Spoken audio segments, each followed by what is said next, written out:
जय हिंद साथियों, आप सभी को अपने इस हिंदी साहित्य के लर्निंग यूट्यूब चैनल पर हार्दिक स्वागत है। हम सब हिंदी साहित्य का जो परिचय और उसका कालखंड और हिंदी साहित्य का वर्गीकरण टोटल पढ़ चुके हैं। समय सीमा भी कैसे किस आधार पर प्रवृत्तिगत युगीन प्रवृत्तिगत ये सब आधार पर जो बांटा गया था आचार्य रामचंद्र शुक्ल के द्वारा, ये सब हम लोग देख चुके हैं। हिंदी साहित्य का वर्गीकरण भी आदिकाल, भक्तिकाल और रीतिकाल, आधुनिक काल जो है इसका कौन कौन सा है। आदिकाल का 6 भाग, फिर भक्तिकाल का 2 भाग, फिर उसका फिर दो दो भाग करके, फिर रीतिकाल का 3 भाग, फिर आधुनिक काल का 3 भाग और उसका फिर छायावादी युग का फिर 2 भाग, फिर छायावादोत्तर युग का फिर 3 भाग। ये सब कैसे कैसे वर्गीकरण किया गया ये सब हम लोग पढ़ चुके हैं पिछले कक्षा में ही। आज हम लोग जो पढ़ेंगे अब आदिकाल का जो शुरू करेंगे। ये पहला बोले थे कि आदिकाल पहले खत्म करेंगे तब फिर भक्तिकाल, तो पहले आदिकाल को हम लोग आज देखेंगे। तो आदिकाल का जो समय सीमा है वो विक्रम संवत 1050 से 1375 विक्रम संवत तक, जो कि आचार्य रामचंद्र शुक्ल के द्वारा है।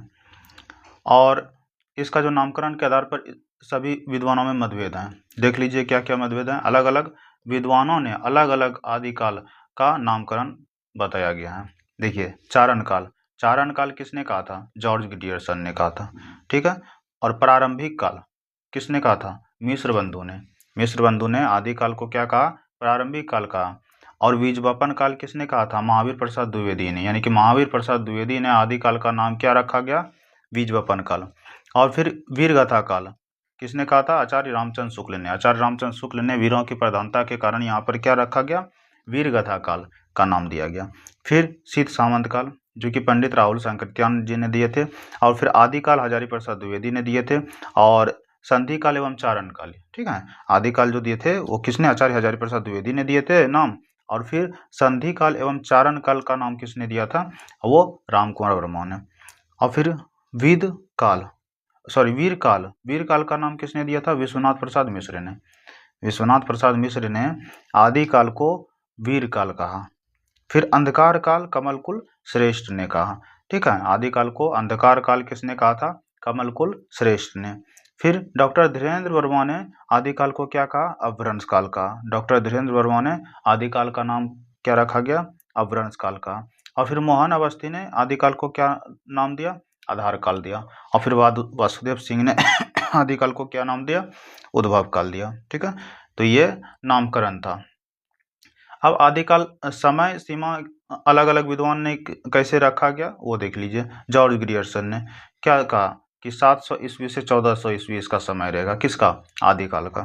फिर आचार्य रामचंद्र शुक्ल के द्वारा क्या कहा कि विक्रम संवत 1050 से लेकर के विक्रम संवत 1375 तक रहेगा। किसने कहा था? आचार्य रामचंद्र शुक्ल ने। अब देखिए, विक्रम संवत में अगर 57 घटा दिया जाए तो ईस्वी में निकल जाएगा, और वही अगर ईस्वी में 57 जोड़ दिया जाए तो विक्रम संवत निकल जाएगा। ये शायद आप लोग जानते होंगे, ठीक है। उसके बाद आचार्य हजारी प्रसाद द्विवेदी जी ने क्या क्या कहा? आदिकाल का समय सीमा कब रहेगा? तो 1000 से ईस्वी से लेकर के 1400 ईस्वी तक रहेगा। किसने कहा था? आचार्य हजारी प्रसाद द्विवेदी ने कहा था।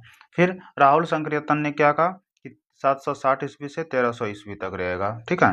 आदिकाल का जो समय सीमा रहेगा राहुल सांकृत्यायन द्वारा ने कहा था कि 760 से 1300 ईस्वी तक रहेगा, ठीक है। चलिए, ये तो था नामकरण, ठीक है, और समय सीमा का। अब आदिकाल की साहित्यिक धाराएं कितने हैं? तो 6 हैं। पहला सिद्ध साहित्य, दूसरा जैन साहित्य, तीसरा नाथ साहित्य, चौथा रासो साहित्य, और पांचवा लौकिक साहित्य, और छठा गद्य साहित्य। ये सब जो है हम लोग क्या करेंगे? इसका अध्ययन करेंगे। चलिए, पहला नंबर में सिद्ध साहित्य होता है, ठीक है। सिद्ध साहित्य, सिद्धों द्वारा रचित साहित्य को क्या कहेंगे? सिद्ध साहित्य कहेंगे। सिद्ध प्राचीन काल में धार्मिक संप्रदाय था। सिद्ध क्या था? कि प्राचीन काल में क्या था? धार्मिक संप्रदाय था, जो कि आचार्य हजारी प्रसाद द्विवेदी ने क्या कहा था कि जो भक्ति का उदय हुआ है वो कब से हुआ है? सिद्ध साहित्य से हुआ है, सिद्ध और नाथ साहित्य से हुआ है, ठीक है। तो वही कहा कि प्राचीन काल में धार्मिक संप्रदाय को सिद्ध साहित्य कहते हैं। फिर सिद्धों ने बौद्ध धर्म का कौन सा? वज्रयान तत्व का प्रचार करने के लिए साहित्य जन भाषा में लिखा, ठीक है। जन भाषा, साहित्य को किस भाषा में? जन भाषा, ठीक है, लोगों की भाषा में लिखा। वह हिंदी के सिद्ध साहित्य कहा गया, वह हिंदी के क्या कहा गया, सिद्ध साहित्य कहा गया। ठीक है। अब ज्योतिश्वर ठाकुर रचित वर्ण रत्नाकर किसके द्वारा रचित, ज्योतिश्वर ठाकुर के द्वारा एक रचना है जो कि वर्ण रत्नाकर है नामक, कब, 14वीं शताब्दी में। मैथिली ग्रंथ, कौन सा ग्रंथ, मैथिली ग्रंथ में कितना सिद्धों के बारे में, 84 सिद्धों के नाम दिए गए हैं। यानी कि ज्योतिश्वर ठाकुर के द्वारा रचना है, रचित रचना है कौन सा, वर्ण रत्नाकर। और जो रचना है 14वीं शताब्दी में, कौन सा ग्रंथ में, मैथिली ग्रंथ में कितना सिद्ध बताया गया है, 84 सिद्ध बताया गया है उसमें। ठीक है। अब राहुल संकृत्यान जी ने भी कितना, 84 सिद्धों के नाम का उल्लेख किया है। ठीक है। राहुल संकृत्यान ने, ज्योतिश्वर ठाकुर ने तो वर्ण रत्नाकर में जो कि मैथिली ग्रंथ है वो उसमें लिखे हैं 84 सिद्धों के बारे में। और राहुल संकृत्यान ने भी कितना, 84 सिद्धों के नाम उल्लेख किए हैं, किसमें, जिनमें से सरप्पा, कौन कौन सा होगा देख लीजिए, मेन जो महत्वपूर्ण कवि हैं कौन कौन, सरप्पा, सवरपा, लुइपा, डोम्बिपा, कनप्पा और कुकुरिप्पा। ठीक है। हिंदी के मुख्य सिद्ध कवि हैं, समझ गए, हैं 84, लेकिन उसमें से मुख्य मुख्य हैं सरप्पा, सवरपा, लुइपा, डोम्बिपा, कनप्पा, कुकुरिप्पा। ठीक है। ये जो हैं हिंदी के मुख्य सिद्ध कवि माने जाते हैं। अब ये कवि के बारे में हम लोग पढ़ेंगे। जैसे सरप्पा, पहला है सरप्पा, ये सरप्पाद, सरोज वज्र, राहुल भद्र आदि नामों से भी जाना जाता है। तो याद रखना है, इसका नाम पूछ देता है कि सरप्पा को और किन नामों से जाने जाते हैं, तो ऑप्शन दे दिया जाता है, तो ध्यान में रखिएगा, 2 देगा तो 1 से अधिक हो जाएगा आंसर। तो इसमें क्या क्या दिया है कि सरप्पा को कौन और किन नामों से जानते हैं, सरप्पाद, सरोज वज्र और राहुल भद्र, ये 3 नाम से और अन्य जानते हैं। अब राहुल जी ने, इनका समय सीमा कब दिया गया है, 769 ईस्वी बताया है। ठीक है। जिससे अधिकांश विद्वान सहमत हैं, जिससे सहमत हैं कि राहुल जी ने कहे हैं किस, क्या चीज, 769 ईस्वी का समय है, किसका, सरप्पाद का, जो कि अधिकांश विद्वान जो हैं इनके मत से सहमत हैं। इनके द्वारा रचित 32 ग्रंथ हैं। ठीक है। यानी कि सरप्पा के द्वारा रचित जो ग्रंथ हैं वो कितना बताया गया है, 32 ग्रंथ बताए जाते हैं, जिनमें से दोहा कोश हिंदी के रचनाओं में प्रसिद्ध हैं। जो 32 ग्रंथ में सबसे अधिक प्रसिद्ध जो हैं वो कौन सा है, दोहा कोश हैं। ठीक है। अब देखिए, महामहोपाध्याय हरप्रसाद शास्त्री द्वारा संपादित बोधगान और दोहा। ठीक है। किनके द्वारा संपादित, महामहोपाध्याय हरप्रसाद शास्त्री द्वारा संपादित कौन सा, बोधगान और दोहा में सरप्पा और कृष्णाचार्य का दोहा संग्रहित है। ठीक है। तो याद रखना है कि महोपाध्याय हरप्रसाद शास्त्री द्वारा जो संपादित किया गया था, नाम है उनका, ग्रंथ का नाम क्या है, दोहा गान और बोधगान और दोहा। इसमें ग्रंथ में किसका, सरप्पा और कृष्णाचार्य का दोहा संग्रहित किया गया है। ठीक है। किसने संग्रहित किया है, महामहोपाध्याय हरिप्रसाद शास्त्री ने। अब देखिए, दोहा कोश का संपादन किसका, दोहा कोश का संपादन डॉक्टर प्रबोध चंद्र बागची ने किया था। इंपॉर्टेंट है, दोहा कोश का संपादन किसने किया था, तो डॉक्टर प्रबोध चंद्र बागची ने किया था। आक्रोश, यह भी इंपॉर्टेंट है, आक्रोश की भाषा पहला प्रयोग सरप्पा में ही दिखाई देता है, ये किसने कहा था, बच्चन सिंह ने कहा था। वेरी वेरी इंपॉर्टेंट है। ठीक है। आक्रोश की भाषा सबसे पहली बार किस में प्रयोग हुआ है, तो सरप्पा के रचना में ही प्रयोग हुआ है। ये किसने कहा था, बच्चन सिंह ने कहा था। अब सिद्धों की भाषा को संध्या भाषा कहा जाता है, जो नाम मुनिदत्त ने दिया था। और क्या कहता है, सिद्धों की जो भाषा है उस भाषा को क्या कहते हैं, संध्या की भाषा कहा जाता है। और ये नाम किसने दिया था, मुनिदत्त ने दिया था। तो ये भी इंपॉर्टेंट है, इसको ध्यान में रखिएगा। अब आता है सवरपा। सरप्पा हो चुका, अब क्या किनका आएगा, सवरपा का आएगा। देखिए, इनका जन्म 780 ईस्वी बताया गया है। ठीक है। इनका जन्म कब बताया है, 780 ईस्वी। इनके गुरु का नाम सरप्पा है, याद रखना है, ये भी इंपॉर्टेंट है। यानी कि सवरपा का गुरु सरप्पा। ठीक है। सवरपा का गुरु क्या है, सरप्पा थे। सबरों का सा जीवन व्यतीत करने वाले को क्या कहेंगे? सवर्पा कहेंगे। ये भी इंपॉर्टेंट है, इसको भी ध्यान में रखिएगा। क्या कहा जाता है? सवर्पा किनको कहा जाता है? तो सबरों का सा जीवन व्यतीत करने वाले को सवर्पा कहेंगे। ठीक है, सवर्पा कहे जाने लगे। किनको? सवर्पा को। अब आता है चर्यापद, इनकी प्रसिद्ध पुस्तक है। कहेगा सवर्पा का सबसे प्रसिद्ध पुस्तक कौन सा है? तो चर्यापद। ठीक है, अब आता है लुइपा। लुइपा ये सवर्पा के शिष्य थे। लुइपा किनके शिष्य थे? सवर्पा के शिष्य थे। इनका जन्म 773 ईस्वी में हुआ। किनका? लुइपा। लुइपा का जन्म कब हुआ था? 773 ईस्वी में। ठीक है, 84, और ये इंपॉर्टेंट है, बहुत ही इंपॉर्टेंट है। ये कौन सा है? 84 सिद्धों में इसका स्थान सबसे ऊंचा माना जाता है। किनका? लुइपा का। लुइपा का जो है, लुइपा को कहा जाएगा कि 84 सिद्ध है, यानी कि कुल 84 सिद्ध जो हैं उसमें से सबसे अधिक ऊंचा स्थान किसका माना जाता है? तो लुइपा का माना जाता है। ठीक है, लुइपा और एक आता है कनप्पा। कनप्पा के बारे में बता रहे हैं, जो कि श्रेष्ठ है, विद्वता में श्रेष्ठ है। तो ये दोनों याद रखिएगा। तो लुइपा का बता दे रहे हैं, क्या बता दे रहे हैं? सबसे प्रसिद्ध अगर बोला जाए, ठीक है, और सबसे ऊंचा स्थान अगर बोला जाए तो वो किनका है? 84 सिद्धों में से सबसे ऊंचा स्थान किनको प्राप्त हुआ है? लुइपा को प्राप्त हुआ है। ध्यान में रखिएगा। अब आता है डोम्बिपा। इनका जन्म मगध के क्षत्रिय वंश में 840 ईस्वी में लगभग हुआ था। ठीक है, यानी कि डोम्बिपा का जन्म कब हुआ था? कहाँ पर हुआ था? मगध के क्षत्रिय वंश में हुआ था। कब हुआ था? 840 ईस्वी में हुआ था। जो जो इंपॉर्टेंट है वो अंडरलाइन कर दे रहे हैं, जो कि जिसको याद रखना है, मतलब जिसमें क्या ऑब्जेक्टिव निकलेगा, ये सबसे ऑब्जेक्टिव प्राप्त होगा, इसलिए अंडरलाइन कर दे रहे हैं। फिर इन्होंने विरूपा से दीक्षा ली थी, यानी कि डोम्बिपा का गुरु कौन हुआ? विरूपा। तो डोम्बिपा किन से दीक्षा लिए थे? वो विरूपा से दीक्षा लिए थे। इनके द्वारा रचित 21 ग्रंथ बताए जाते हैं। ठीक है, डोम्बिपा के द्वारा जो रचित ग्रंथ हैं वो कितने हैं? 21 ग्रंथ बताए जाते हैं, जिनमें डोम्बी गीतिका, योगचर्या, अक्षराद्वीकोपदेश, ठीक है, ये विशेष प्रसिद्ध हैं। किनका? डोम्बिपा का। डोम्बिपा का ग्रंथ का नाम अगर बताया जाए तो 21 ग्रंथ हैं, लेकिन इनमें से सबसे प्रसिद्ध ग्रंथ जो हैं डोम्बी गीतिका, योगचर्या, अक्षराद्वीकोपदेश, ठीक है, सबसे प्रसिद्ध ग्रंथ है। अब आता है कनप्पा। इनका जन्म 820 ईस्वी है। कनप्पा का जन्म कब बताया गया है? 820 ईस्वी में हुआ था। जालंधरपा को इन्होंने अपना गुरु बनाया। किनको? जालंधरपा को इन्होंने अपना क्या बताया? गुरु बताया। कई सिद्धों ने इनकी शिष्यता स्वीकार की है। ठीक है, कई सिद्धों ने इनका क्या? शिष्यता को स्वीकार किया। याद रखना है, कनप्पा का गुरु कौन है? जालंधरपा।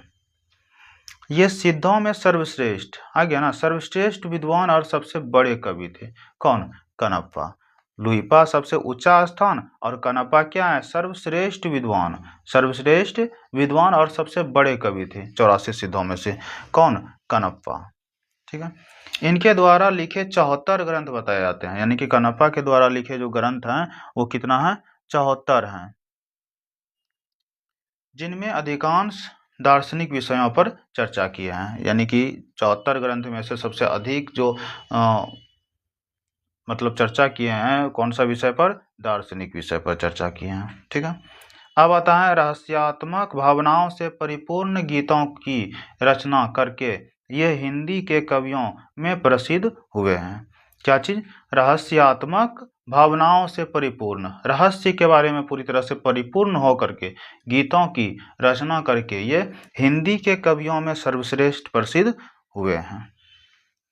कौन? कनप्पा। हालांकि सर्वश्रेष्ठ विद्वान कैसे बने हैं? तो रहस्य के बारे में, भावना के बारे में क्या?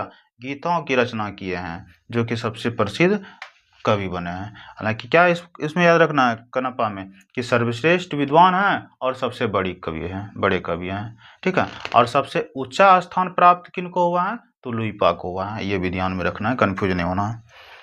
फिर इन्होंने शास्त्र रूढ़ियों का भी खंडन किया है, यानी कि कनप्पा ने और कौन सा? शास्त्र रूढ़ियों का भी क्या किए हैं? खंडन किए हैं। अब आता है कुकुरिप्पा। इनका जन्म कपिल वस्तु के एक ब्राह्मण वंश में माना जाता है, यानी कि कुकुरिप्पा का जन्म कहाँ माना जाता है? कपिल वस्तु के एक ब्राह्मण वंश में माना जाता है। इनके गुरु का नाम है चरपटिया। ठीक है, कुकुरिप्पा का गुरु का नाम क्या है? चरपटिया। कुकुरिप्पा का गुरु का नाम चरपटिया है। इनके द्वारा रचित 16 ग्रंथ माने जाते हैं। किनके द्वारा? कुकुरिप्पा के द्वारा। कुकुरिप्पा के द्वारा जो रचित ग्रंथ हैं वो कितना है? 16 है। ठीक है। अब आता है जैन साहित्य। जैन कवियों की रचनाएं, देखिए जैन साहित्य में क्या क्या? जैन कवियों की रचनाएं आचार, जो कि आचरण, आचार का मतलब आचरण होता है, रास मतलब रस, फागु का मतलब विरस, चरित का मतलब कथा आदि विभिन्न शैलियों में मिलती हैं। यानी कि जैन साहित्य में क्या क्या चीज मिलते हैं? आचरण मिलते हैं, रस मिलते हैं, रस मिलते हैं, और कथा भी मिलते हैं, और ये सब अलग अलग ढंग से मिलते हैं। यानी कि इनका अलग अलग शैली है इसमें। रास काव्य परंपरा का प्राचीनतम ग्रंथ रिपुदारन रास है। ठीक है। रास काव्य परंपरा का सबसे प्राचीनतम ग्रंथ जो है वो क्या नाम है? रिपुदारन रास है। किनका? जैन साहित्य में रास काव्य परंपरा का प्राचीनतम ग्रंथ कौन सा है? रिपुदारन रास है। ठीक है। जिसका समय डॉक्टर ओझा ने 905 बताया। जिनका समय क्या बताया?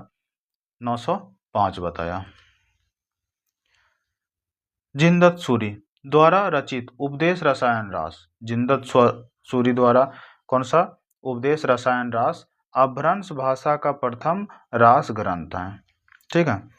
हालांकि जैन साहित्य के बारे में पढ़ रहे हैं। जैन साहित्य में क्या क्या मिलते हैं? आचार, रास, फागु और चरित का प्राप्त होता है। उस विभिन्न अलग अलग ढंग से इसमें लिखा गया है जैन साहित्य में। ठीक है। और क्या? रास काव्य परंपरा का प्राचीनतम ग्रंथ जो था वो रिपुदारन रास था। रास परंपरा का सबसे प्राचीनतम यानी कि पुराना ग्रंथ जो था वो कौन सा था? रिपुदारन रास था। और इसका जो समय बताया गया डॉक्टर ओझा ने कब? 905 ईस्वी बताया। किसका? रिपुदारन रास का। कब बताया? 905 ईस्वी बताया। ठीक है। अब देखिए और क्या है? जिनदत्त सूरी द्वारा रचित। और क्या? रिपुदारन रास तो है ही प्राचीनतम ग्रंथ, लेकिन जिनदत्त सूरी द्वारा रचित उपदेश रसायन रास अपभ्रंश भाषा का प्रथम रास ग्रंथ है। ठीक है। प्राचीनतम ग्रंथ बोलेगा तो रिपुदारन रास, लेकिन जिनदत्त सूरी द्वारा रचना जो किए गए हैं उपदेश रसायन रास जो है वो अपभ्रंश भाषा का प्रथम रास ग्रंथ है। ठीक है। तो याद रखना है किस भाषा का? अपभ्रंश भाषा का प्रथम रास ग्रंथ किनको मनाता है? उपदेश रसायन रास। उपदेश रसायन रास का रचयिता कौन है? जिनदत्त सूरी। ठीक है। अब हिंदी का प्रथम ऐतिहासिक रास ग्रंथ पंच पांडव रचित रास है। ठीक है। हिंदी का प्रथम ऐतिहासिक रास ग्रंथ जो है, याद रखना यहाँ प्रथम ऐतिहासिक बता दे रहा है। ठीक है। यहाँ ऐतिहासिक है, यहाँ अपभ्रंश भाषा का है, अलग अलग है। तो प्रथम ऐतिहासिक रास ग्रंथ किनको मनाता है? पंच पांडव रचित रास है। इस ग्रंथ का लेखक शलिभद्र सूरी द्वितीय को माना जाता है। यानी कि पंच पांडव रचित रास का ग्रंथ का जो लेखक है वो कौन है? शलिभद्र सूरी द्वितीय को माना जाता है। ठीक है। अब आता है भारतेश्वर बाहुबली रास को हिंदी जैन परंपरा का आदि काव्य माना जाता है। ठीक है। भारतेश्वर बाहुबली रास को हिंदी जैन परंपरा का क्या माना है? आदि काव्य माना जाता है। ठीक है। याद रखना है क्या कहा? कि भारतेश्वर बाहुबली रास को हिंदी जैन परंपरा का कौन सा? हिंदी जैन परंपरा का आदि काव्य माना जाता है। कहेगा कि हिंदी जैन परंपरा का आदि काव्य किनको माना जाता है? तो भारतेश्वर बाहुबली रास को। ठीक है। तो कहीं से भी क्वेश्चन आ सकता है, जो इम्पोर्टेंट है ये भी है। क्या कहेगा कि हिंदी जैन परंपरा का आदि काव्य किनको माना जाता है? तो भारतेश्वर बाहुबली रास को। ठीक है। उसके बाद आता है सरावकाचार। सरावकाचार जो कि हिंदी का प्रथम रचना है। ठीक है। जो कि देवसेन नामक प्रसिद्ध रचना ने ये किया थे। तो देवसेन नामक प्रसिद्ध जैन आचार्य ने 933 ईस्वी में इस काव्य की रचना की थी। किनको? सरावकाचार को। सरावकाचार का जो रचना किए थे वो कौन किए थे? देवसेन नामक प्रसिद्ध जैन आचार्य ने कब? 933 ईस्वी में इस काव्य की रचना की थी। ठीक है। इन्होंने अपभ्रंश में भी दब सहाव पयास नामक काव्य लिखा था। इन्होंने अपभ्रंश में क्या लिखे थे? दब सहाव पयास नामक काव्य लिखा था। ठीक है। हिंदी में लिखित इनकी अन्य रचनाएं लघुनाई चक्र तथा दर्शन सार हैं। हिंदी में लिखित इनकी अन्य रचनाएं जो हैं लघुनाई चक्र तथा दर्शन सार हैं। किसमें? हिंदी में। ये जो लिखे हैं हिंदी में लिखे हैं। और कौन सा लिखे हैं? लघुनाई चक्र इनकी रचना किनकी? देवसेन की। सराव कचार तो लिखे ही हैं, मुख्य हैं, लेकिन इनके अतिरिक्त और कौन सा रचना है? लघुनाई चक्र और दर्शन सार, ये भी लिखे हैं। किस में लिखे हैं? हिंदी में लिखे हैं। श्रावक कचार में 250 दोहों में श्रावक धर्म का प्रतिपादन किया गया है। ठीक है, श्रावक कचार में कितना दोहा है? 250 दोहा हैं जो कि श्रावक धर्म का प्रतिपादन किए गए हैं। अब भारतेश्वर बाहुबली रास। ठीक है, अब भारतेश्वर बाहुबली रास क्या है? मुनि जिनविजय ने इस ग्रंथ का जैन साहित्य की परंपरा का प्रथम ग्रंथ माना है। किनने? मुनि जिनविजय ने। किसने? भारतेश्वर बाहुबली रास को मुनि जिनविजय ने इस ग्रंथ को जैन साहित्य की परंपरा का प्रथम ग्रंथ माना है। याद रखना है कि जैन साहित्य का प्रथम ग्रंथ, जैन साहित्य की परंपरा का प्रथम ग्रंथ किसको मनाता है? तो भारतेश्वर बाहुबली रास को। भारतेश्वर बाहुबली रास को जैन साहित्य का प्रथम ग्रंथ माना जाता है। इनकी रचना 1184 ईस्वी में शालिभद्र सूरी ने की थी। ठीक है, अच्छा ये भी पूछ सकता है कि जैन साहित्य की परंपरा का प्रथम ग्रंथ जो माना है भारतेश्वर बाहुबली रास को, वो किसने माना है? तो याद रखना है मुनि जिनविजय ने माना है। मुनि जिनविजय ने क्या माना है कि जैन साहित्य की परंपरा का प्रथम ग्रंथ कौन है? तो भारतेश्वर बाहुबली रास है। ये किसने माना है? मुनि जिनविजय ने माना है। तो यह अच्छे से ध्यान में रखना है। और उसके बाद ये भारतेश्वर बाहुबली का लेखक कौन है? शालिभद्र सूरी हैं। लेखक कहेगा शालिभद्र सूरी, और ये जैन साहित्य का परंपरा प्रथम ग्रंथ माना किसने है? तो मुनि जिनविजय ने। ठीक है, और इनकी रचना कब किया गया था? तो 1184 ईस्वी में किया गया था। अब देखिए भारतेश्वर बाहुबली रास में कितना छंद है? 205 छंद है। में रचित यह एक खंड काव्य है। ये कैसा है? एक खंड काव्य है। इसकी भाषा में नाटकीयता, क्या क्या मिलते हैं इनकी भाषा में? नाटकीयता, उक्ति वैचित्र्य तथा रसात्मकता के सर्वत्र दर्शन होते हैं। ठीक है, इसमें जो है इसकी जो भाषा में है क्या क्या मिलते हैं? शालिभद्र सूरी की भाषा में नाटकीयता मिलते हैं, नाटकीयता के तौर पे खेल खेल पर, और फिर उक्ति वैचित्र्य मिलते हैं, और फिर रसात्मकता, उक्ति वैचित्र्य भी मिलते हैं, और क्या मिलते हैं? रसात्मकता के सर्वत्र दर्शन प्राप्त होते हैं इनके ग्रंथ में। किनके ग्रंथ में? शालिभद्र सूरी के ग्रंथ में। और कौन सा ग्रंथ में? भारतेश्वर बाहुबली रास में ये सब प्राप्त हैं। अब आता है चंदन वाला रास। अब कौन सा? चंदन वाला रास। यह 35 छंदों का एक लघु खंड काव्य है। ठीक है, ध्यान में रखना है कि चंदन वाला रास जो है कितने छंद का? 35 छंद का एक क्या है? लघु खंड काव्य है, जिसकी रचना 1200 ईस्वी के लगभग आसगू नामक कवि ने जालोर में की थी। ठीक है, चंदन वाला रास कितना छंद है? 35 छंद हैं, और ये कौन सा खंड है? लघु खंड काव्य है। ये कौन सा काव्य है? लघु खंड काव्य है। और इसकी जो रचना कब की गई थी? तो 1200 ईस्वी में की गई थी। किसने की गई थी? आसगू नामक एक कवि ने किए थे। और कहाँ पर किए थे? जालोर में किए थे। तो 5-6 क्वेश्चन इसमें आ रहा है, तो ध्यान में रखना है। इनकी कथा नायिका चंदन बाला चंपा नगरी के राजा तद्दीवाहन की पुत्री थी। ठीक है, इनकी जो, हालांकि ये सब जो कथा का कहानी के बारे में बताया जाता है ना, ज़्यादातर पूछा जाता है नायिका के बारे में। तो याद रखना है कि इनकी कथा का नायिका कौन है? चंदन बाला चंपा नगरी के राजा तद्दीवाहन की पुत्री थी। अब शालिभद्र रास। अब क्या? शालिभद्र रास, जो कि जिनधर्म सूरी ने इनका रचना किए थे। इसकी रचना 1209 ईस्वी में जिनधर्म सूरी ने की थी। ठीक है, शालिभद्र रास का जो रचना है कब किए गए थे? 1209 ईस्वी में किए थे। किसने किए थे?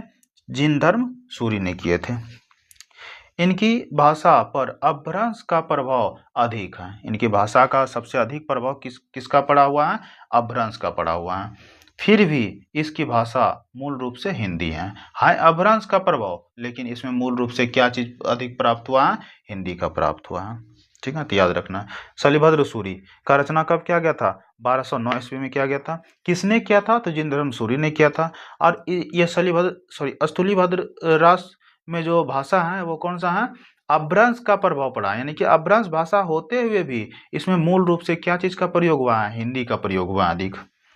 ठीक है, अब आता है रेवंतगिरी रास। अब कौन सा है? रेवंतगिरी रास।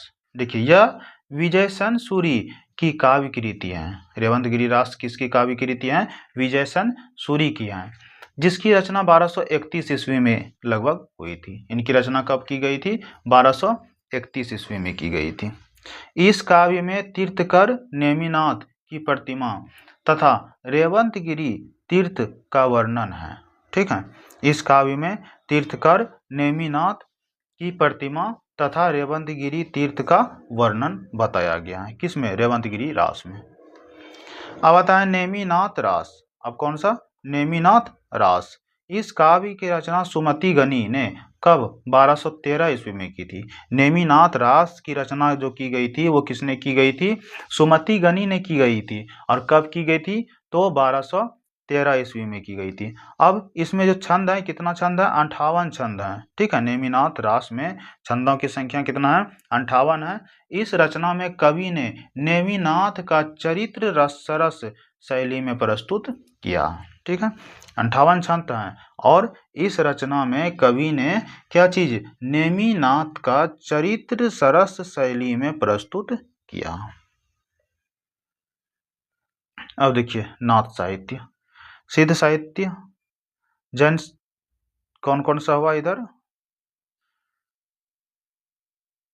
तो सिद्ध साहित्य और जैन साहित्य। ठीक है, सिद्ध साहित्य और जैन साहित्य हो गया। अब कौन सा है? अब नाथ साहित्य। चलिए नाथ साहित्य के बारे में देख लेते हैं। नाथ संप्रदाय से संबंध है। नाथ साहित्य किस संप्रदाय से संबंध है? तो नाथ संप्रदाय से संबंध को नाथ साहित्य कहेंगे।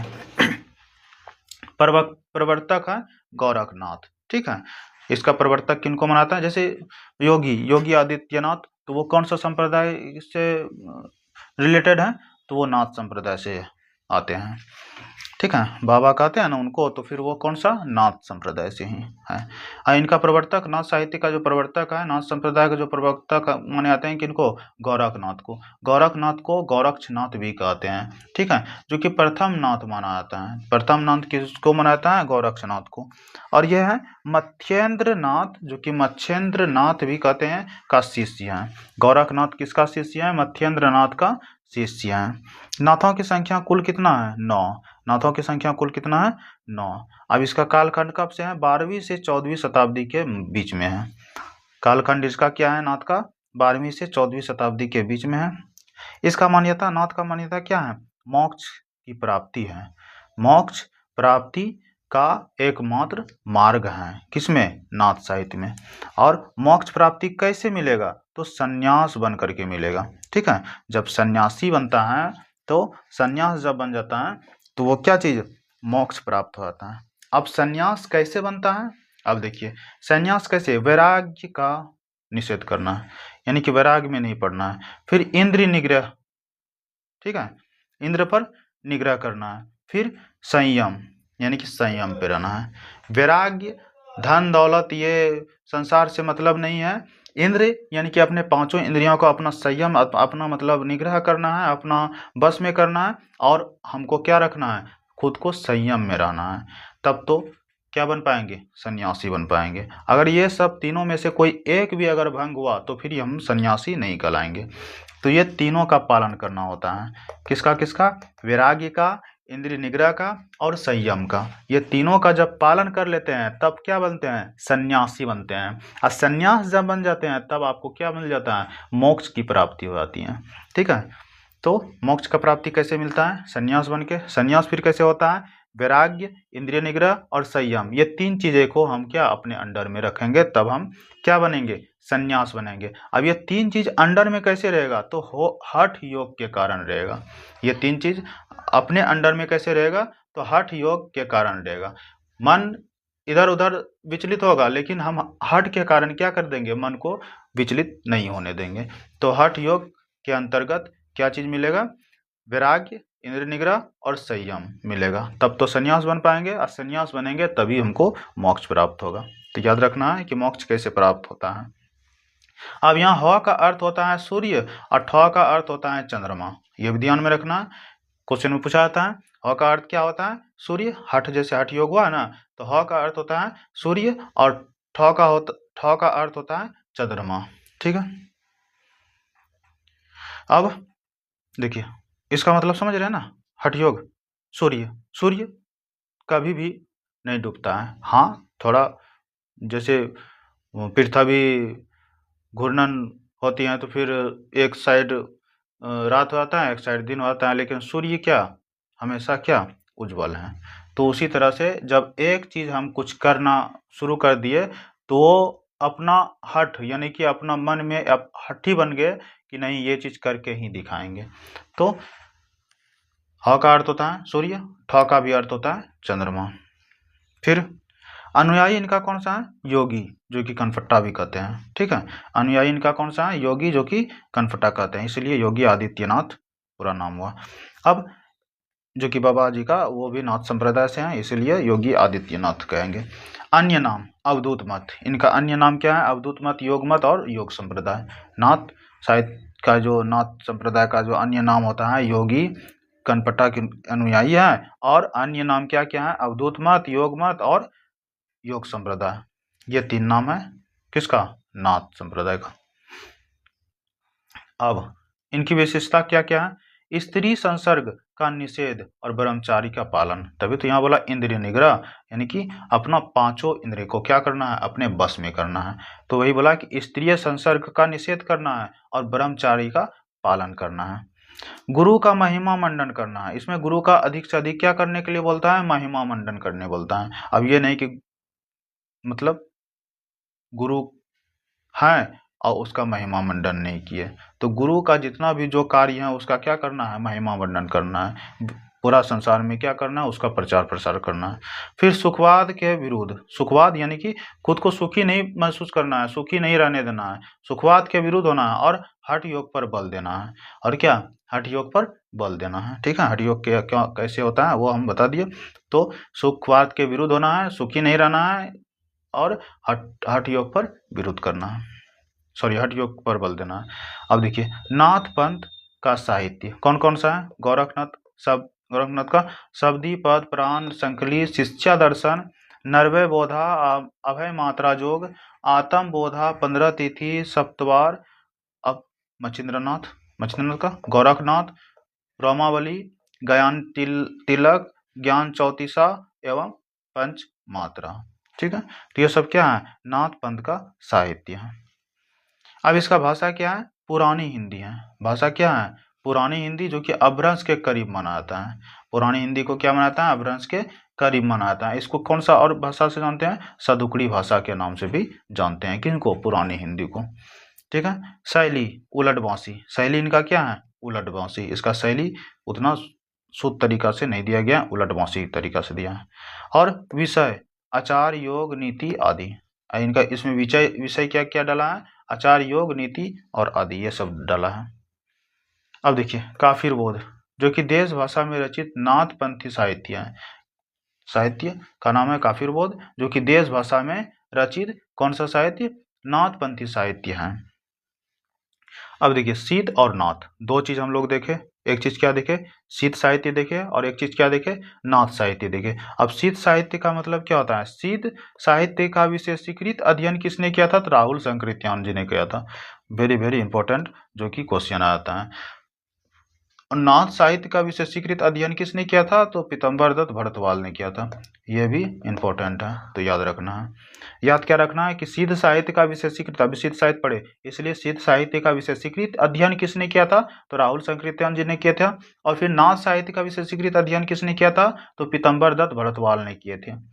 ठीक है, तो ये हो गया नाथ साहित्य भी हो गया, क्या क्या सिद्ध साहित्य जन साहित्य और नाथ साहित्य हुआ। अब क्या चीज 4 नंबर पे रासो साहित्य पढ़ेंगे। रासो साहित्य का प्रवृत्ति क्या होता है दरबारी काव्य, यानी कि रासो साहित्य में क्या किए हैं दरबारी काव्य का कविता किए हैं। ठीक है, आश्रयदाता राजाओं की प्रशंसा में रचित होता है। रासो साहित्य में क्या होता है कि आश्रयदाता राजाओं यानी कि जो कवि जिस राजा के पास रहते थे उसी के बारे में, उसी का गुणगान करने के लिए कविता लिखते थे। वीर रस एवं श्रृंगार रस की रचनाएं होती थी। इसमें क्या चीज, वीर रस और श्रृंगार रस की रचनाएं। वीर रस इन वीरों के राजा जितना भी जो कार्य करते थे, लड़ाई करते थे, उसका कविता लिखते थे।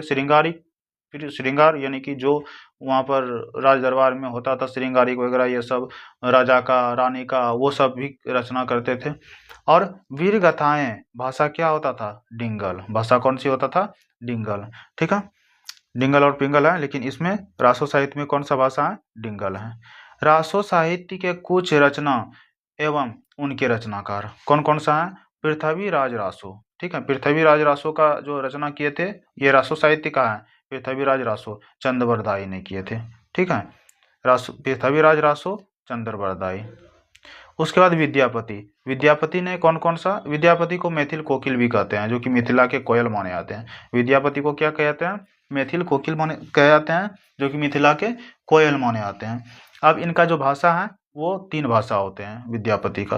हालांकि ये इंपॉर्टेंट सब परीक्षा गुरु लिखना है, तो और भी रचना, लेकिन इसमें इंपॉर्टेंट सब डाल दिए हैं, जो कि इससे बाहर नहीं जाएगा, इससे अतिरिक्त पूछेगा ही नहीं। जैसे विद्यापति का संस्कृत भाषा में लिखा है, तो संस्कृत भाषा में कौन कौन सा लिखे हैं, पुरुष परीक्षा लिखे हैं और लिखनावली लिखे हैं। ठीक है, 3 भाषा में लिखे हैं विद्यापति ने, संस्कृत में पुरुष परीक्षा और लिखनावली।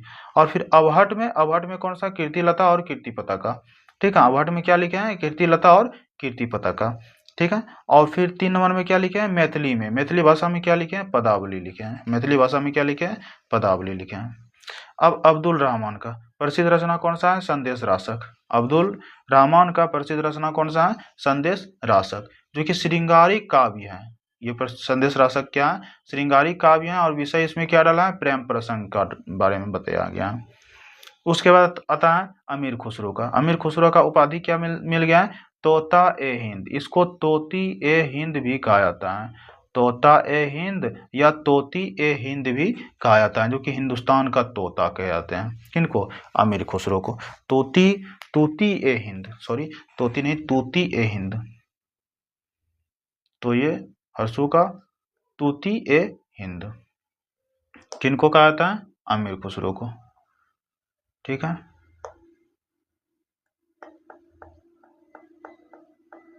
तूती ए हिंद या तोता ए हिंद, दोनों में से कोई एक आएगा। तो किनका उपाधि मिला है, अमीर खुसरो को मिला है। किनका, तूती ए हिंद या तोता ए हिंद। अब भाषा क्या है, खड़ी बोली। इनका भाषा क्या है, खड़ी बोली है।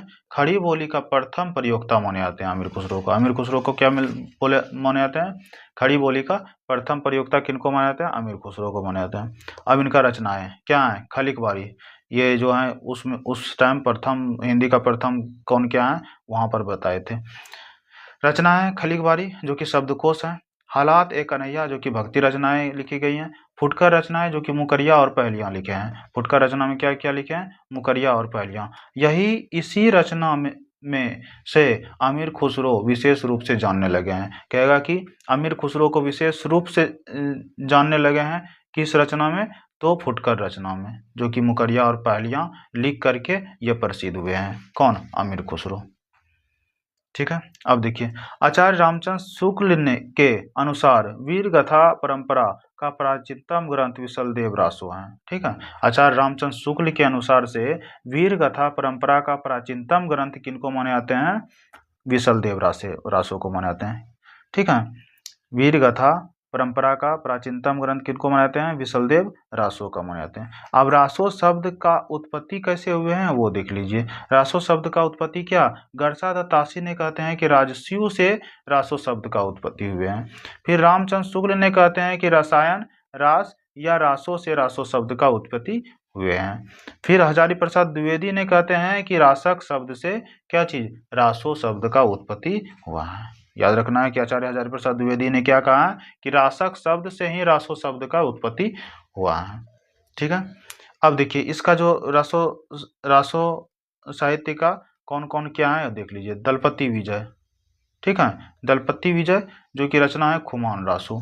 नरपति नाल का रचना है विशलदेव रासो। जगनीक का रचना है परमाल रासो, चंद्रवरदाई का रचना है पृथ्वीराज रासो, केदार भट्ट का रचना है जयचंद प्रकाश, और मधुकर भट्ट का है जय मयंक जस चंद्रिका। ठीक है, सारंगधर का है हमीर रासो, नल सिंह का है विजयपाल रासो, और श्रीधर का है रनमल छंद रासो।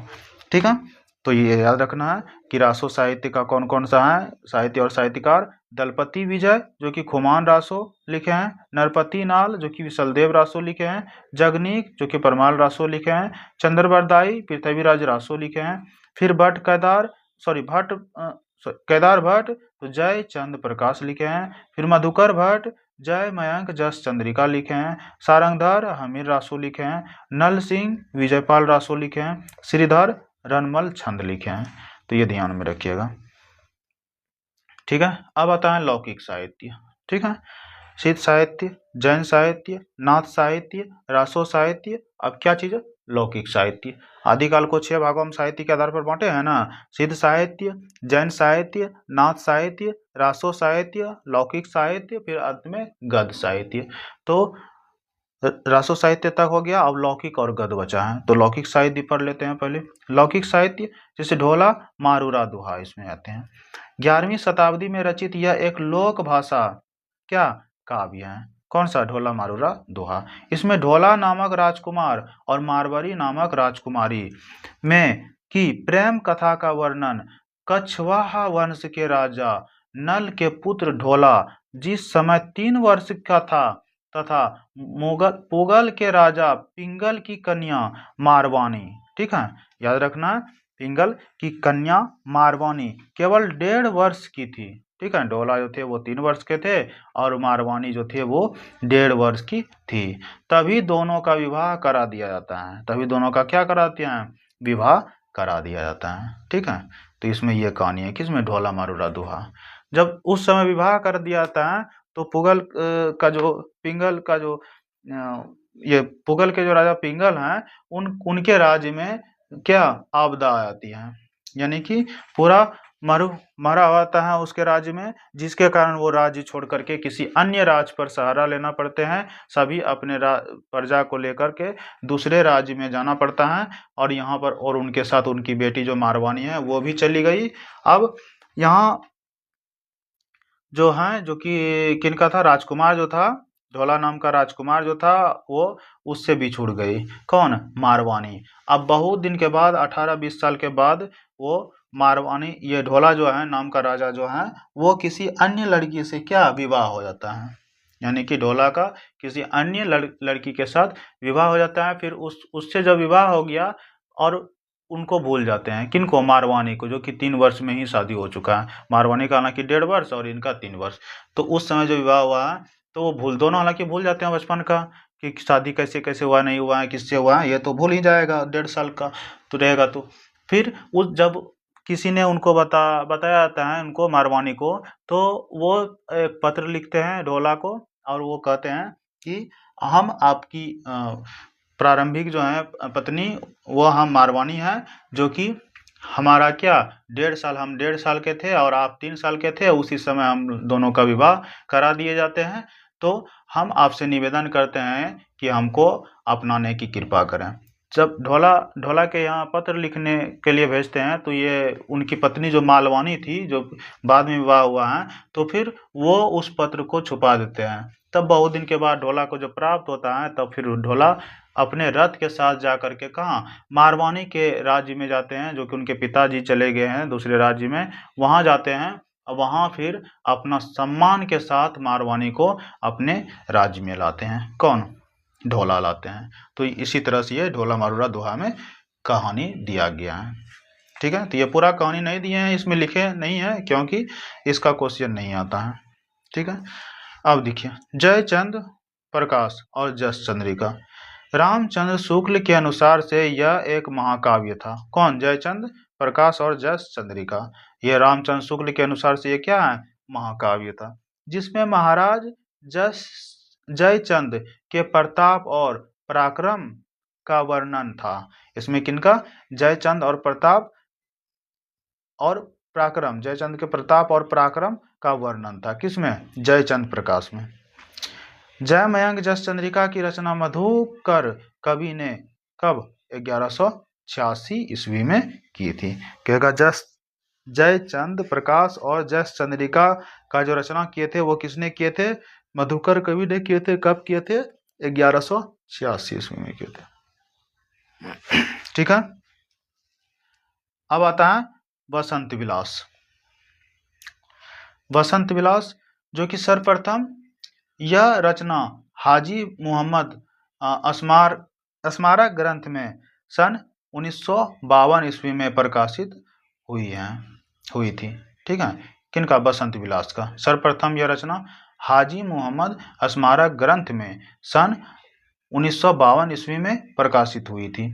श्री केशव लाल हर्षादराय ध्रुव इसके प्रथम संपादक थे। तो इनके बसंत विलास का प्रथम संपादक कौन थे? श्री केशव लाल हर्षादराय ध्रुव थे। उन्होंने 1451 ईस्वी में एक हस्तलिखित प्रति के आधार पर इसका संपादन किया था। किसने?